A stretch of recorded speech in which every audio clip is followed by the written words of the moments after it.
నమస్తే. శ్రీమాత్రే నమః. శ్రీ గురుభ్యో నమః.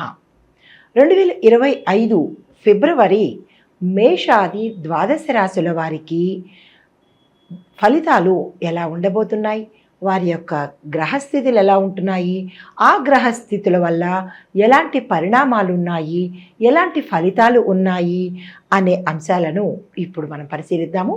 అయితే ముందుగా సూర్యగ్రహ స్థితి ఫిబ్రవరి 2025లో ఎలా ఉండబోతోంది అంటే, సూర్యుడు మకర రాశి నుంచి కుంభరాశికి ఫిబ్రవరి 13వ తారీఖున మారుతున్నాడు. చంద్రుడు ప్రతి 2.5 రోజులకి ఒక్కసారి తన యొక్క రాశిని మార్చుకుంటాడు. కాబట్టి అన్ని రాశుల వారికి చంద్రుడి యొక్క ప్రభావం తప్పనిసరిగా ఉంటుంది. తర్వాత శుక్రుడు మీనరాశిలోకి వెడుతున్నాడు. బుధుడు మకర రాశిలో ఉంటున్నాడు. మంగళుడు కుంభరాశిలోకి వెడుతున్నాడు. గురుడు మేషరాశిలో ఉంటున్నాడు. శనీశ్వరుడు కుంభరాశిలోకి తన ప్రవేశాన్ని మొదలుపెట్టాడు. రాహు మేషరాశిలో స్థిరంగా ఉన్నాడు. కేతు తులారాశిలోకి మారాడు. ఇవి మనకి ఈ గ్రహాల యొక్క ఈ రాశుల ప్రభావము ఎలా ఉండబోతోంది, ఈ గ్రహాలు ఏ ఏ రాశుల్లో ఉంటున్నాయి, తద్వారా మేషాది ద్వాదశ రాశుల వారికి ఒక్కొక్కరికి ఫలితాలు ఎలా ఉండబోతున్నాయి అనే అంశాన్ని ఇప్పుడు పరిశీలిద్దాము. దానితో పాటుగా కొత్తగా ప్రతి రంగం వారిని కూడా టచ్ చేసి ప్రతి రంగం వారికి అందరికీ ఎలా ఉండబోతోంది, పరిహారాలు ఏమిటి, సూచనలు ఏమిటి అనే అంశాన్ని విపులీకరంగా పరిశీలన చేద్దాము. తులారాశి. ఈ రాశిలో గ్రహస్థితి ఎలా ఉండబోతోంది అంటే, శుక్రుడు మీనరాశిలో ఉండడం వల్ల కళాత్మకంగా పెరుగుదల కనపడుతోంది. అంటే మంచి ఇంపార్టెన్స్ పెరుగుతుందన్నమాట. అయితే ఈ రాశిలో ఉండే విద్యార్థులకు చూసినట్టయితే సృజనాత్మకత రంగాలలో అంటే క్రియేటివిటీ రంగాల్లో ఉన్న వాళ్ళకు, డిజిటల్ రంగంలో ఉన్నవాళ్ళు, రీసెర్చ్ అండ్ డెవలప్మెంట్ రంగంలో ఉన్నవాళ్ళు, డెంటల్, మెడిసిన్, ఇంజనీరింగ్, లా ఈ రంగంలో ఉండే విద్యార్థులకు చాలా చక్కని అనువైన కాలము. మీరు అనుకున్న కోరికలు తీరే అవకాశము, మీరు ఎంచుకున్న కాలేజీలో సీట్లు రావడంతో పాటు మంచి ర్యాంకులు పొందుతారు.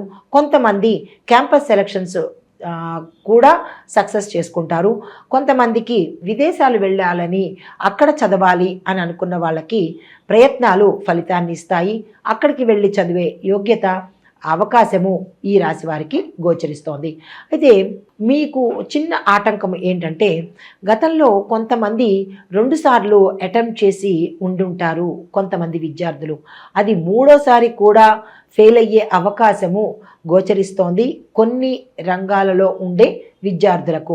అంటే కొన్ని కెరియర్లో ఉండే విద్యార్థులకు 3వసారి కూడా ఫెయిల్ అయ్యే అవకాశం కనపడుతోంది.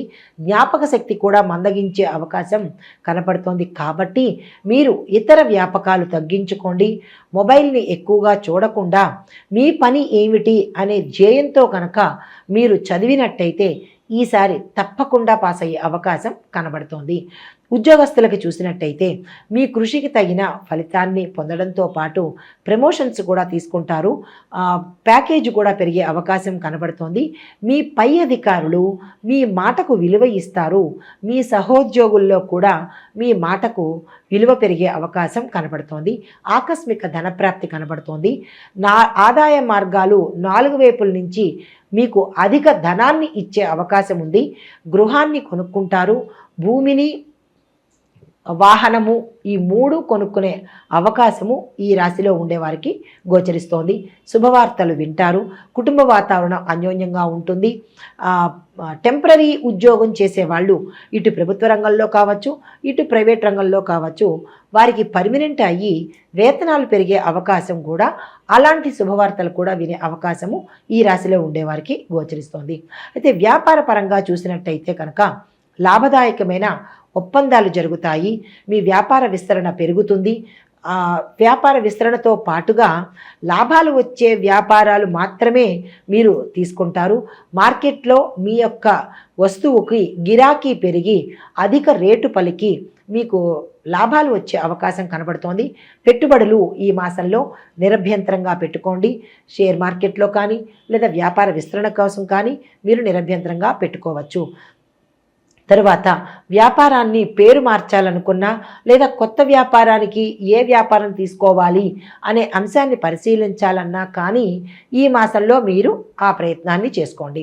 తర్వాత ఐటీ రంగం చూసినట్టయితే కనుక మీ యొక్క ప్రాజెక్ట్స్ సక్సెస్ అవుతాయి. ఐటీ రంగంలో ఉన్న వాళ్ళందరికీ ఈ మాసం చాలా చక్కగా ఉంది. ఆ ఐటీ రంగంలో ఉద్యోగం చేయాలి అని అనుకున్న నిరుద్యోగులకు ప్రయత్నం చేసినట్టయితే కనుక మీరు అనుకున్న జాబ్ వచ్చే అవకాశం కనబడుతోంది. మీరు కొత్త కొత్త స్కిల్స్ని డెవలప్ చేసుకోవాలి. కొత్త కొత్త కోర్సుల్ని నేర్చుకున్నట్టయితే కనుక మంచి మంచి కంపెనీల యొక్క ఆఫర్లు మీరు అందుకునే అవకాశం కనబడుతోంది. రియల్ ఎస్టేట్ రంగం వారికి స్థిరచరాస్తులు కొనుక్కోవాలన్నా, మీ వెంచర్ని ఎక్స్పాన్షన్ చేసుకోవాలన్నా, కొత్తగా భూమి కొనుక్కుని వెంచర్లు ఎక్కువ వేయాలని అనుకున్నా, దాని ధర నిర్ణయం చూసుకోవాలనుకున్నా ఈ మాసం చాలా చక్కని మాసము. మీరు ఆ దిశగా ప్రయత్నం చేయవచ్చు. రియల్ ఎస్టేట్ రంగంలో ఉండే మార్కెటింగ్ పీపుల్కు ఈ మాసం చాలా చక్కని మాసము. మీరు టార్గెట్లు ఫిక్స్ చేసుకోండి. మీరు ఏది చేసినా కానీ సక్సెస్ అయ్యే అవకాశము ఈ రియల్ ఎస్టేట్లో మార్కెటింగ్ రంగం వారికి గోచరిస్తోంది. తదుపరి వ్యవసాయదారులకు మీ యొక్క పంట విపరీతంగా పండి దిగుబడి పెరిగి అధిక ఫలాన్ని పొందడంతో పాటు విపరీతమైన రేట్లు పెరిగి లాభాలు తెచ్చిపెట్టే అవకాశం ఉంది. భూమి విస్తరణ చేస్తారు. క్షేత్రవృద్ధి ఉంది. పశువృద్ధి కూడా ఉంది. వాతావరణం మీకు అనుకూలంగా ఉంటుంది. కౌలుదారులకు, వాణిజ్య పంటలకు, ఆక్వాకల్చర్ వాళ్ళకి, మిగతా అందరికీ కూడా ఈ వ్యవసాయంలో ఉండే ప్రతి ఒక్కరికి కూడా ఈ మాసం చాలా చక్కని అనువైన మాసము. కొత్త పెట్టుబడులు పెట్టుకోవాలనుకుంటే కనుక పెట్టుకోండి. తర్వాత రుణాలు కనుక చెయ్యాలి అని అనుకున్న వాళ్ళు తప్పనిసరి అయితేనే తప్ప రుణాల జోలికి ఈ వ్యవసాయదారులు వెళ్ళకపోవడమే మంచిది. అయితే తదుపరి చేతి వృత్తుల వాళ్ళు, కాంట్రాక్టుదారులకు మరింత లాభాలు వస్తాయి. మీ వ్యాపార విస్తరణ పెరిగే అవకాశము, మీ చేతి వృత్తులకు సంబంధించినటువంటి వస్తువులకి గిరాకీ పెరిగే అవకాశము, తద్వారా లాభాలు వచ్చే అవకాశం కూడా ఈ రాశిలో ఉన్నవారికి కనపడుతోంది. అయితే స్త్రీలకు ఆరోగ్యం మెరుగుపడుతుంది. గతంలో అనారోగ్య సమస్యలు తీరిపోతాయి. ఏ రంగంలో ఉన్న స్త్రీలకైనా ఈ మాసం అనుకూలమైన మాసము. వివాహం కోసం ప్రయత్నం చేసే స్త్రీలకు, సంతానం కోసం ప్రయత్నం చేసే స్త్రీలకు కూడా ఈ మాసం చాలా చక్కని అనువైన మాసం కాబట్టి ఆ దిశగా మీరు ప్రయత్నాలు చేసుకోండి. ఎన్ఆర్ఐలకు మీ యొక్క ప్రాజెక్ట్స్లోనూ, మీరు ఉన్న స్థితిలోనూ, మీరు ఉన్న జాబులోనూ డెవలప్మెంట్ కనబడుతోంది. పురోగతి కనపడుతోంది. అది ఆర్థిక పరంగాను, మీ కేడర్ పరంగాను కూడా చక్కని ఫలితాలు పొందే అవకాశం గోచరిస్తోంది. అయితే ఈ రాశిలో ఉండేవారికి చెప్పదగిన పరిహారాలు, సూచనలు గోమాత పూజ చేసుకోవడంతో పాటు ప్రతి సోమవారము శివార్చన కంపల్సరీగా చేయాలి. శివ ఆలయ దర్శనం తప్పనిసరిగా చేసుకోండి. అయితే శివాభిషేకం చేసేటప్పుడు బిల్వాలతో కానీ, చెరుకు రసంతో కానీ, పసుపు కుంకుమ ద్రవంతో కానీ చేసినట్టయితే విశేషమైన ఫలితాలు పొందే అవకాశము, మీరు ఏదైతే అనుకుంటున్నారో, ఏ కోరికనైతే కోరుకుంటున్నారో ఆ కోరిక తీరే అవకాశము ఈ రాశిలో ఉండేవారికి ఈ పరిహారం చేస్తే తప్పనిసరిగా అవుతుంది. దీనితో పాటుగా పంచామృతాన్ని దేవాలయంలో కానీ లేదా క్షేత్రంలో కానీ దానం చేసినట్టయితే విశేషమైన ఫలితాలు పొందే అవకాశంతో పాటు శుభవార్తలు వినే అవకాశం కూడా గోచరిస్తోంది. ఇది ఈ రాశి వారికి చెప్పదగిన ఫలితాలు, పరిహారాలు, సూచనలు. నమస్తే.